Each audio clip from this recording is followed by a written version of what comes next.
Излезноста од околу 1/3 на вчерашното референдумско изјаснување не е легитимна, за да го збрише она зашто над 95% од граѓаните го заокружиле на исто вакво граѓанско изјаснување пред 27 години во 91-та. Тогаш точно 1.079.308 граѓани изгласале Македонија да стане независна и суверена држава. Ниту Државната изборна комисија ова не може да го оспори и покрај интензивните пораки од премиерот дека ниедни избори досега не добиле толкаво мнозинство како вчерашните околу 600.000, кои според Заев се и повеќе од доволни. Значи Иванов, кој е нелегитимен председател за СДСМ, кој е фикус и кој е срами Република Македонија СДСМ, победи во вториот круг на тие председателски избори со 535.000 гласови. Тоа е некаде околу 65.000 гласови помалку од тоа што ги освои сега на референдумот коалицијата на ДУИ и коалицијата на СДСМ. Ако Иванов е нелегитимен да биде председател со 535.000 гласови, каков легитимитет има Зоран Заев со 590 или 600.000 гласови да го менува името на државата? Првиот човек на ДИК, Дерковски, вчера јасно кажа дека условот за успешен референдум не е исполнет.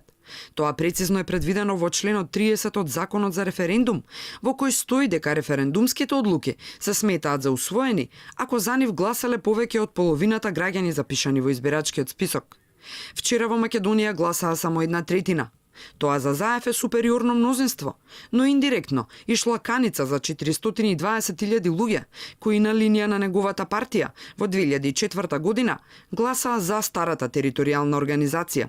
Никој не може да ја ускрати волјата на граѓаните да не излезат на референдумот доколку тие сметаат дека референдумското прашање не заслужува внимание и одговор. Киро Глигоров со 715.000 гласови сметаше дека тоа е значи над 2/3, 715.000 гласови, некаде околу 3/4 освоени гласови, тоа е 78,4%. Киро Глигоров 2004 година сметаше дека нема легитимитет со толку освоени гласови и ја прави времената спогодба, што всушност е еден тивок мораториум.